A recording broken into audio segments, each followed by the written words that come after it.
Aloha. This is week 3, day 2.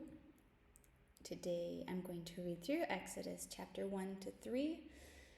And right now I have some noisy neighbors and my Wi-Fi is not working, but I have a cup of tea and it's as good of a time as ever to just sit still and read the word. So today, Exodus chapter 1 to 3. Exodus 1. These are the names of the sons of Israel who went to Egypt with Jacob, each with his family: Reuben, Simeon, Levi, and Judah; Issachar, Zebulun, and Benjamin; Dan and Naphtali; Gad and Asher. The descendants of Jacob numbered 70 in all. Joseph was already in Egypt. Now Joseph and all his brothers and all that generation died, but the Israelites were exceedingly fruitful. They multiplied greatly, increased in numbers, and became so numerous that the land was filled with them. Then a new king, to whom Joseph meant nothing, came to power in Egypt. "Look," he said to his people, "the Israelites have come far too numerous for us. Come, we must deal shrewdly with them, or they will become even more numerous. And if war breaks out, we'll join our enemies, fight against us, and leave the country." So they put slave masters over them to oppress them with forced labor. And they built Pithom, and Ramses as store cities for Pharaoh.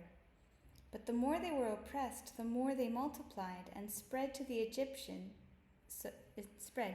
So the Egyptians came to dread the Israelites and worked them ruthlessly. They made their lives bitter and harsh labor in brick and mortar, and with all kinds of work in the fields. In all their harsh labor, the Egyptians worked them ruthlessly. The king of Egypt said to the Hebrew midwives, whose names were Sifrah and Puah, "When you are helping the Hebrew women during childbirth on their delivery stool, if you see that the baby is a boy, kill him, but if it is a girl, let her live."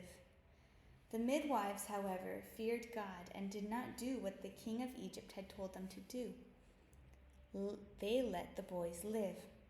Then the king of Egypt summoned the midwives and asked them, "Why have you done this? Why have you let the boys live?" The midwives answered Pharaoh, "Hebrew women are not like Egyptian women. They are vigorous and give birth before the midwives arrive." So God was kind to the midwives, and the people increased and became even more numerous. And because the midwives feared God, he gave them families of their own. Then Pharaoh gave this order to all his people: "Every Hebrew boy that is born you must throw into the Nile, but let every girl live." Exodus 2. Now a man of the tribe of Levi married a Levite woman, and she became pregnant and gave birth to a son. When she saw that he was a fine child, she hid him for 3 months. But when she could hide him no longer, she got a papyrus basket for him and coated it with tar and pitch. Then she placed the child in it and put it among the reeds along the bank of the Nile. His sister stood at a distance to see what would happen to him.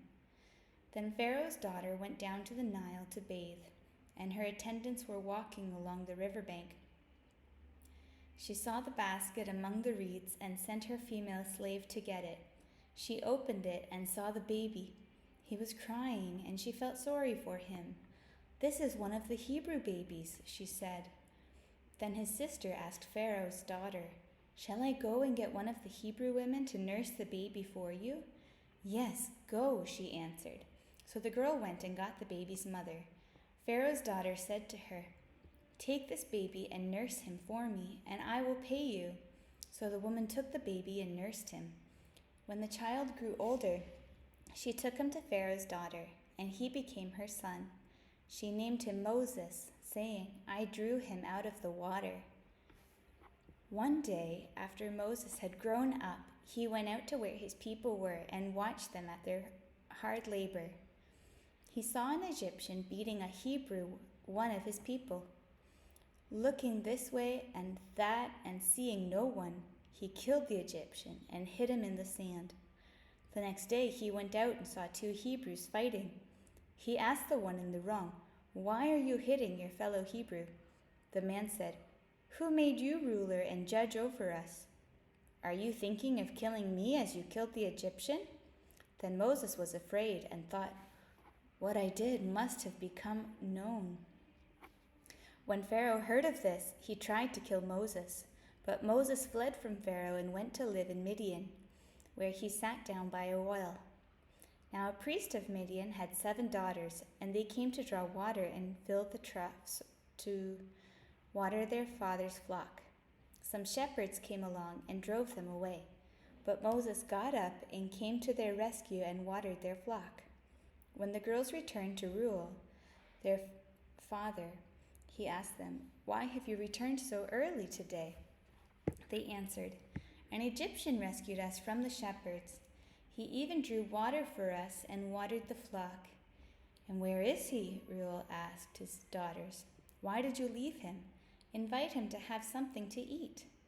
Moses agreed to stay with the man, who gave his daughter Zipporah to Moses in marriage. Zipporah gave birth to a son, and Moses named him Gershom, saying, I have become a foreigner in a foreign land. During that long period, the king of Egypt died. The Israelites groaned in their slavery and cried out, and their cry for help because of their slavery went up to God. God heard their groaning, and he remembered his covenant with Abraham, with Isaac, and with Jacob. So God looked on the Israelites and was concerned about them. Exodus 3. Now Moses was tending the flock of Jethro, his father-in-law, the priests of Midian, and he led the flock to the far side of the wilderness and came to Horeb, the mountain of God. There the angel of the Lord appeared to him in flames of fire from within a bush. Moses saw that though the bush was on fire, it did not burn up. So Moses thought, I will go over and see this strange sight, why the bush does not burn up. When the Lord saw that he had gone over to look, God called to him from within the bush, Moses, Moses! And Moses said, Here I am. Do not come any closer, God said. Take off your sandals, for the place where you are standing is holy ground. Then he said, I am the God of your father, the God of Abraham, the God of Isaac, and the God of Jacob. At this, Moses hid his face because he was afraid to look at God. The Lord said, I have indeed seen the misery of my people in Egypt. I have heard them crying out because of their slave drivers, and I am concerned about their suffering. So I have come down to rescue them from the hand of the Egyptians and to bring them up out of the land into a good and spacious land, a land flowing with milk and honey, the home of the Canaanites, Hittites, Amorites, Perizzites, Hivites, and Jebusites. And now the cry of the Israelites has reached me, and I have seen the way the Egyptians are oppressing them. So now go, I am sending you to Pharaoh to bring my people, the Israelites, out of Egypt. But Moses said to God, Who am I that I should go to Pharaoh and bring the Israelites out of Egypt? And God said, I will be with you, and this will be the sign to you that it is I who have sent you. When you have brought the people out of Egypt, you will worship God on this mountain. Moses said to God, Suppose I go to the Israelites and say to them, The God of your fathers has sent me to you. And they ask me, What is his name? Then what shall I tell them? God said to Moses, I am who I am. This is what you are to say to the Israelites, I am has sent me to you. God also said to Moses, Say to the Israelites, The Lord, the God of your fathers, the God of Abraham, the God of Isaac, and the God of Jacob, has sent me to you. This is my name forever, the name you shall call me from generation to generation. Go, assemble the elders of Israel and say to them, the Lord, the God of your fathers, the God of Abraham, Isaac, and Jacob, appeared to me and said, I have watched over you and have seen what has been done to you in Egypt.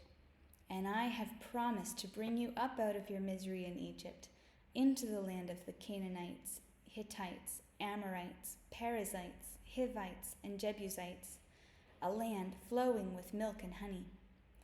The elders of Israel will listen to you.